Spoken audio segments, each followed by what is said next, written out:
आधी पिक्चर में उठ के रो के चली गई कि इतनी आखिर हिंसा और इतना वायलेंस इन पिक्चरों का, इन वायलेंस का और गलत नेगेटिव रोल को हीरो की तरह पेश करने में हमारे आज के खासकर 11वीं और 12वीं के बच्चे इनको रोल मॉडल मानने लगे हैं। इतिहास को आप एक गैंगवार में, आप उस गाने को बैकग्राउंड में दिखा के जो हमारी धार्मिक आस्था को भी बहुत ज़्यादा दर्द महसूस करवाता है। Shrimati Ranjeet Ranjan, concern over negative impact of cinema on our youth.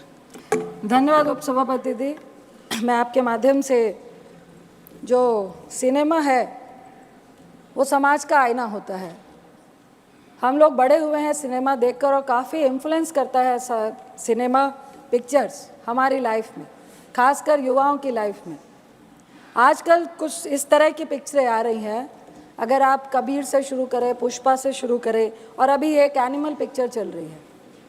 मैं आपको कह नहीं पाऊँगी कि मेरे बेटी के साथ भी बहुत सारी बच्चियाँ थी जो कॉलेज में पढ़ती हैं, सेकेंड ईयर में पढ़ती हैं।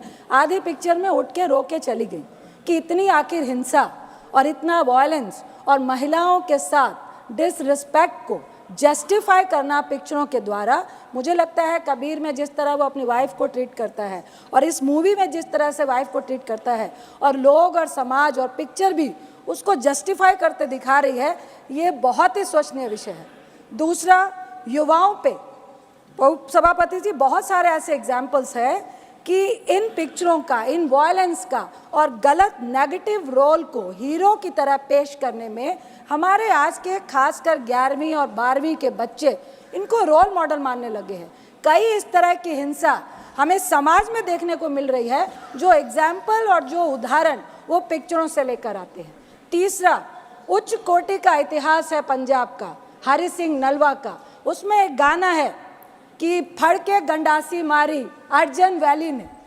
ये इतिहास को एक गैंगवार में, दो परिवारों की नफरत की लड़ाई में, जिसका बेटा अपने बाप के प्यार के लिए मरता हुआ, या बिल्कुल उसके लिए वो भी जस्टिफाई नहीं कर पाई है ये पिक्चर, और उसमें वो सरेआम हॉस्टल में, कॉलेज में, बिल्डिंग्स में बड़े बड़े हथियार लेकर मारता है और कोई कानून, कोई लॉ एंड ऑर्डर, उसको कोई सजा नहीं जाता है। ये भी हम पिक्चर में जस्टिफाई कर रहे हैं।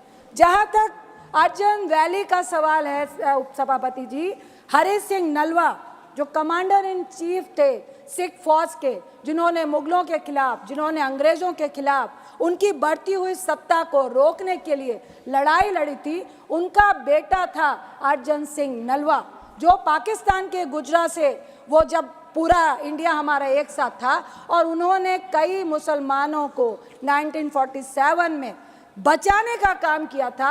इस उच्च कोटि के इतिहास को आप एक गैंगवार में, आप उस गाने को बैकग्राउंड में दिखा के जो हमारी धार्मिक आस्था को भी बहुत ज़्यादा दर्द महसूस करवाता है। गुरु गोविंद सिंह जी जो सिखों के 10वें गुरु हैं, वो जब मुगलों से लड़ाई लड़ रहे थे, एक डाडी फोक होता है जिसके तहत आप एक फोक सॉन्ग के तहत अपनी फौज को जोश पैदा करते हैं। सर, मेरा एक ही सवाल है, 30 सेकंड माइक ऑन कीजिए please. Sir, thank you sir. Sensor board ऐसी पिक्चरों को बढ़ावा कैसे दे रहा है और किस तरह से ऐसी पिक्चरें पास होके आती हैं जो हमारे समाज के लिए बीमारी है? ऐसी पिक्चरों का कोई भी स्थान हमारे समाज में नहीं होना चाहिए।